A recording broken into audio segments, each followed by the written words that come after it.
Hello guys! Welcome back sa channel natin. Kung hindi ka pa nakaka-subscribe, please click the subscribe button. Isama mo na rin yung notification bell para ma-notify ka sa bawat video na aking i-upload. So I'll try to upload once a day siguro. Yon. So ang topic natin today is about degrafting a cactus or degrafting a grafted plant. So, what are the importance of the grafting?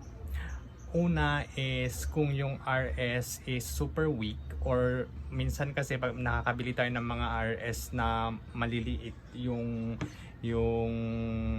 rootstock ng plant na maliliit yung rootstock, minsan din manipis yung rootstock and then kailangan na talagang i-degraft yung plant kasi masyado nang malaki si scion. And another thing is kapag nagkaka-root rot, ay RS rot, meaning nabubulok si rootstock. So, here is a grafted plant. Ito si scion. Ito nasa taas. Ito si rootstock. Dragon fruit yung rootstock na ginamit. So, yun. So, yung mga kailangan natin for degrafting are the following. First, you need a knife or a cutter or anything sharp, basta matalas. The second one is alcohol. Ito, alcohol. Third one is cotton pads. Kung wala kang cotton pads, pwedeng cotton, pwedeng tissue. Tapos, kailangan din natin ng rooting powder. And lastly, etong brush. At saka tray na rin pala. Paglalagyan mo ng mga na-degraft mong plants. So, meron ako ditong 4 na plants na i-degraft. So, ito sila. So, ito nag-rot yung RS niya kaya i-degraft ko na lang. This is a snow type Astro. Astrophytomasteria super cabutona snow type. Tapos, etong tatlo. Pare-pareho naman yung ID ng tatlong to. Hindi ko alam yung ID, nakalimutan ko na. Pero, ito silang tatlo. So, i-degraft din natin sila. Bakit ako nag-decide na i-degraft sila? Kasi nga, yung rootstock nila is masyadong manipis na. Yun. At saka mas maganda silang tignan pag nasa lupa. Kaya i-degraft ko na lang.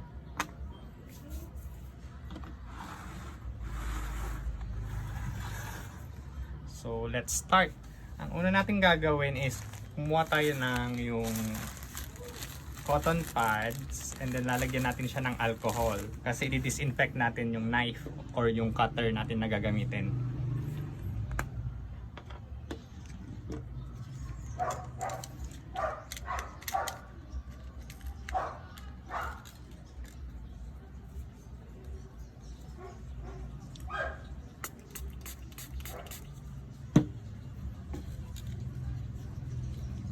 So, i-wipe mo lang siya.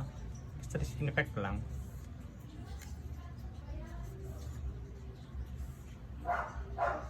So, ayan. Okay na to.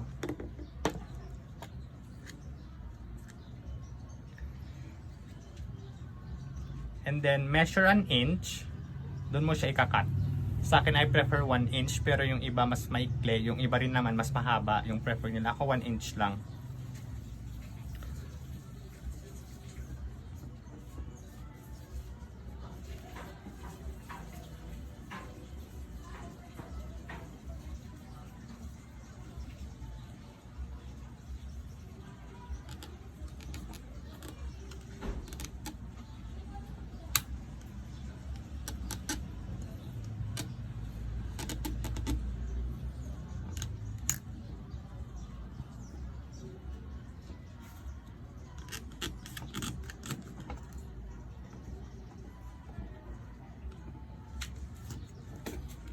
So once na nakat mo na ng ganyan, tatanggalin mo lang lahat ng mga dragon fruit. Ititira lang natin is yung cambium, yung nakikita mong parang stick na nasa gitna. So, ayun light. At tatanggalin lang natin lahat ng mga laman ng dragon fruit. Itong mga to. Ititira lang natin yung parang barbecue stick sa gitna. That's called cambium.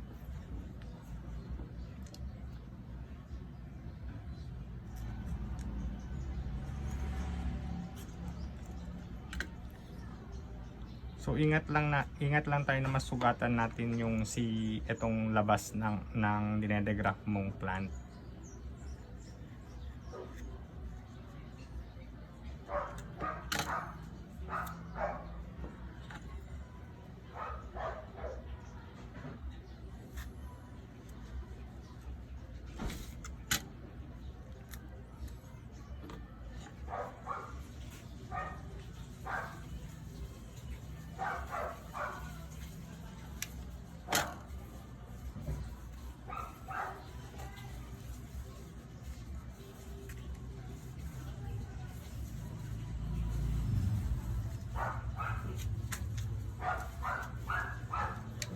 Sorry guys, may plane.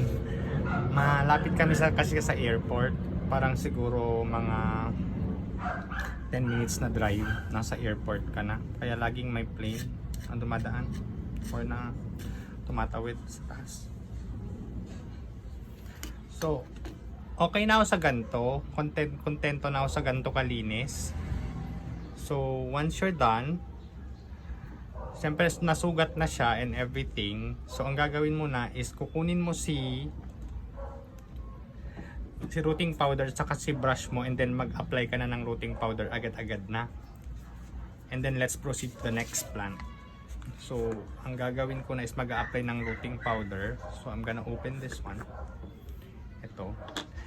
This is the brand that I use and nabili ko to sa Lazada. So kukuha lang ako ng rooting powder. Tapos lalagyan ko lang lahat ng mga sugat. Ganyan lang.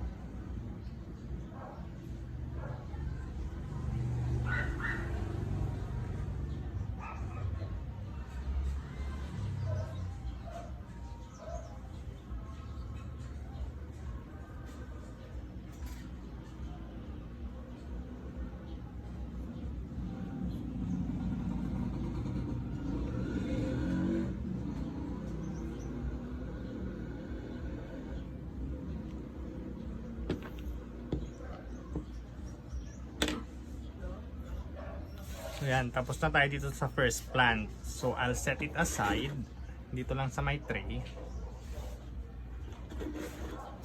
So here are the degrafted plants. So ang gagawin natin sa kanila is we will just leave them for 7 to 10 days bago natin sila i-plant. Mas safe kasi pag ganun, at least air-dried talaga sila. I'm gonna leave them for 7 to 10 days saka ko sila i-replant. So yun. May isa pa pala, papakita ko sa inyo to. This one is an Astrophytum Kiko. Ito is dinegraph ko. Now, rooted na siya. So, ito yung isang plant na super happy ako kasi nga Kiko siya and then rooted. Mas maganda talaga siyang tignan kapag nasa lupa. Kaya I advise na kapag for example may mga plants kayo na may chance or mas yung alam nyong malaki yung chance na mag-root, mas magandang i-degraft na lang, or kapag yung dragon fruit or yung rootstock nyo is parang mababa or hindi talaga siya pang mother plant, mas magandang i-degraft na lang sila. So this is a successful degrafting kasi nga may roots na itong Astro Kiko na to.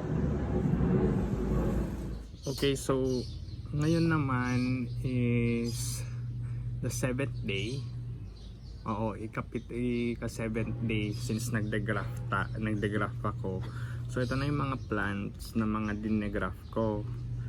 And as you can see, air dried na sila. Pwede ko na silang i-plant, itanim. So ang gagawin natin today is itatanim ko na siya. So ito yung gagamitin ko. Hindi ko na siya huhugasan. Magpaparoots lang naman ako. And then ang ginagamit ko is aquarium soil. Yung ganito.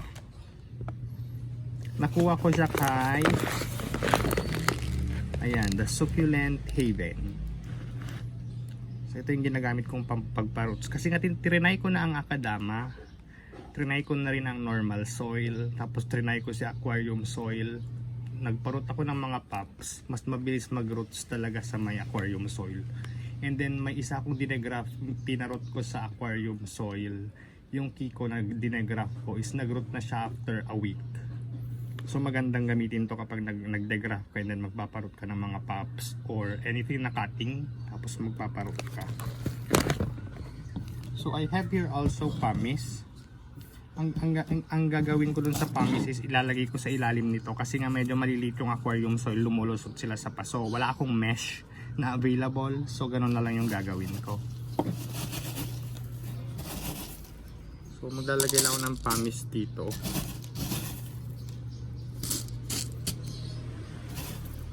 Ayan, so lalagyan ko silang 4.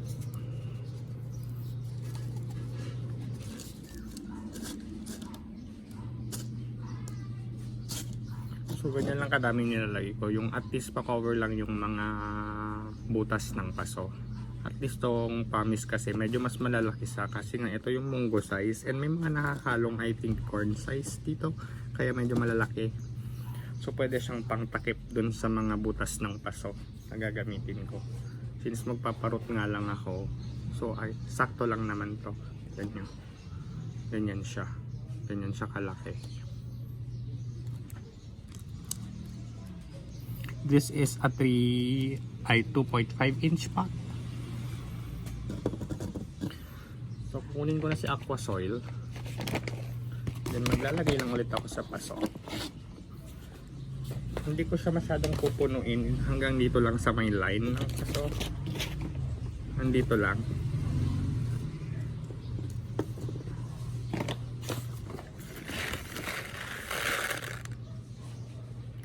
So ganito pala yung itsura niya. Bilog-bilog.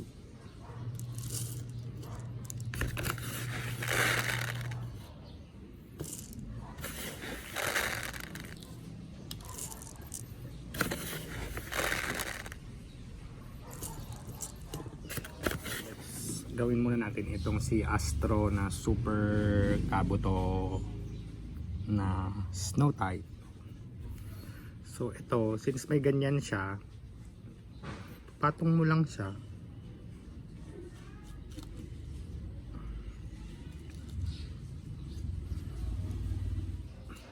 Okay, so ito na yung mga halaman.